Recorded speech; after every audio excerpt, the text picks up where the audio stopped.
Hello, welcome to the self-learning platform by Dr. Sushma Singh. Today we start Unit 13, Rabindranath Tagore. Let us have introduction about the unit.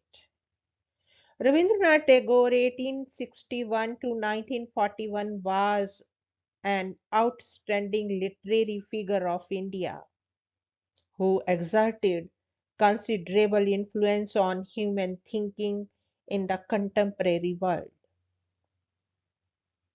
This influence extended to the political arena as well as his lucid elucidation of important concepts like nationalism, freedom, human rationality, and his many differences with Mahatma Gandhi's 1869 to 1948 philosophy and strategies. While Gandhi was a political and social activist and Tagore was a poet, there was remarkable consistency in the enunciation of their major political themes, which they developed and refined, reflecting on major events of their time. Furthermore, in Tagore, there was a quest of a poet for human perfection and completeness, and not merely a pragmatic analysis of a particular problem or a situation. His expression was an eloquent appeal of his faith in the human spirit and the optimism by which the entire humankind could think of realizing freedom, breaking all artificial barriers which had been built over the years.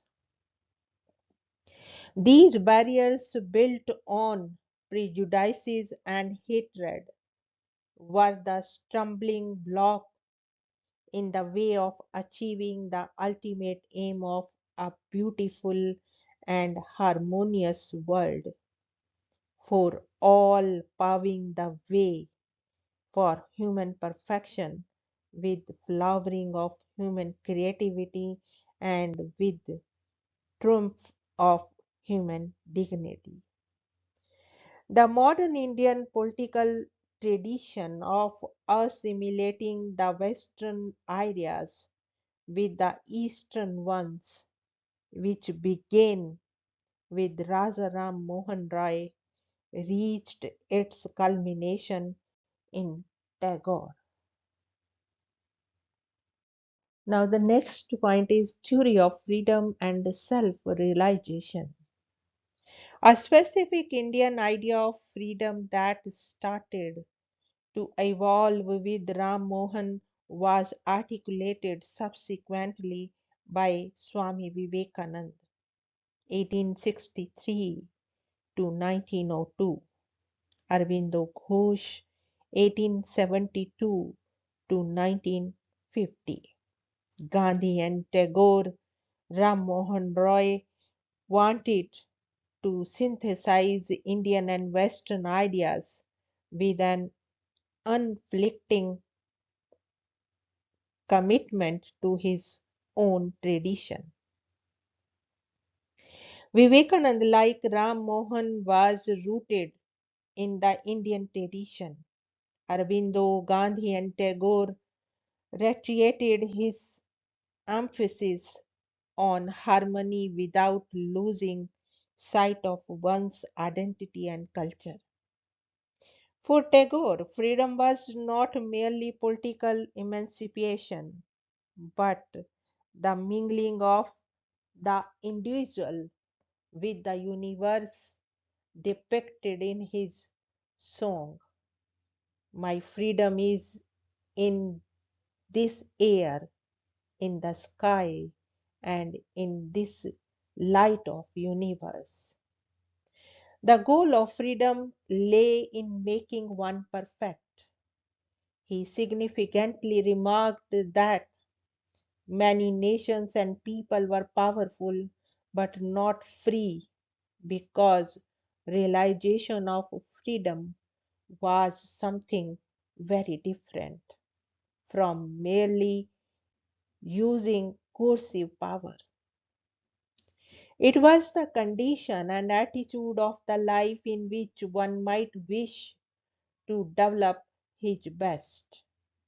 The human being, as a part of this great universe, could enjoy real freedom only when he could harmonize his relations with the world. It is a bond of unity where power leads to disunity. Tagore's notion of freedom was influenced by expressionism and political theorists of the early 20th century, like Ernest Barker, Mary Follett, and Harold Lasky, who vigorously pleaded for a plural society as a basic precondition for the successful functioning of democracy. He shared with Eliot the idea of modern society as mechanical and hollow, thwarting the creative human spirit and energies. He desired a freedom that would enable a human being to realize his ideas and aspirations as it would found expression in different types of creative art with the help of reason and scientific outlook, and by allowing the potentialities of industrialization for towards human liberation. Tagore, guided by Upanishadic doctrine of Satyam, Shivam, and Avintam, truth of godness and unity, was utterly dissatisfied with his philosophy of glorification and expansionism pursued by powerful nations for that thwarted human creativity. This was evident in his two symbolic works, Rakta Karbi and Mukta Dharma. However, like Russell, he continued to retain his faith in the human being as evident from his Rashid Chiti and Africa, with its clear preference for socialism, democracy, freedom, and social justice that transcended national boundaries and races. For Tagore, freedom of the individual was the basis for the growth of human civilization and progress. It was the inner urge of a person to be in harmony with the great universe. Freedom was everything creative and spontaneous in human mind and spirit. It was the capacity to create a better order. Tagore was against unquestioned conformity, which he described as the state of slavery, which is thus brought on, is the worst form of cancer to which humanity is subject. As a believer in individual action, he rejected the claim of finality of any action and insisted that there were many paths to individual salvation and moral progress. He conceived of history as the gradual unfolding and realization of absolute truth, and through it, the individual revelation and fulfillment, and in the end, the emergence of the truly free and content human being. He remarked to Einstein that his religion was the religion of man. His was quest for the eternal, and it is due to such generous and humane ideas that civilization assumes meaning. Tagore, like the early Indian liberals, considered the real problem of India as social and not political. A narrow vision of political liberty would grossly be inadequate in establishing a good society, for that would deny individuals moral and spiritual freedom. He castigating even the free independent countries being a reflection of this narrow view. Mere political freedom could not make one free, as cleavages and weaknesses of society would pose a danger to politics. Without creating confidence in the average person, he would always feel inferior, and the tyranny of injustice would perpetuate. It was in this emphasis of comprehending the essential basis of realizing freedom by broadening the base through inculcating a sense of identity and pride in every single individual in the world that Tagore's conception departed from other popular political theories of freedom, which focuses more on the abstract individual.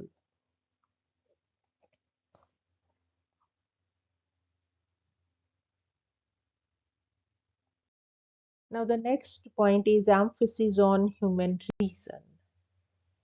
In Sabitar's Sankat or Crisis in Civilization in 1941, he mentioned his admiration of the humanistic tradition of English literature, which formed the basis of his faith in modern civilization. He admitted that India's link with the outside world was established with the arrival of the British, and cited Burke, Macaulay, Shakespeare, and Bryan as those who inspired and generated a confidence in the triumph of the human being. Indian aspired for independence, but believed in English generosity and the British character, which reflected their philosophy of universal fellowship. Like other contemporary Indian thinkers, Tagore also believed that India benefited from her contact with the West in general and Britain in particular. He considered the British victory over India as the victory of modernity. The right of freedom in the modern world is a basic human right. Tagore not only mentioned how, as a young person, he was immensely influenced by John Bright, but also the pain he felt at the denial to Indians the industrial power that made Great Britain a world power. He also pointed out to the lack of modernity and absence of scientific temper in India, a void filled by coming into contact with the West thereby making the 19th century an age of cooperation with Europe. However, Europe in the 20th century failed by its own criteria, for it was unable to transmit its basic civilization traits to others.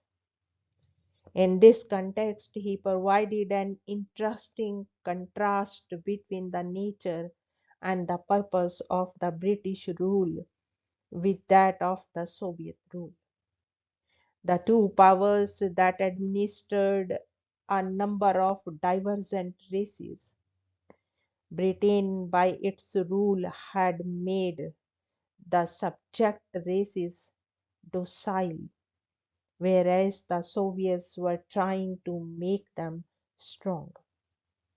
India experienced the strength of the West but not its liberating power. The British official policy was in sharp contrast to outstanding individuals like C.F.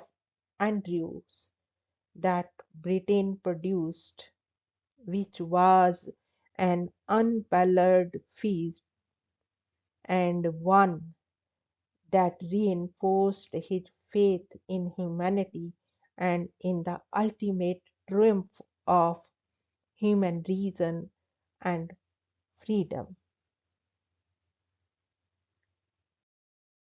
Here we want to wind up this lecture. Thank you so much for your attention.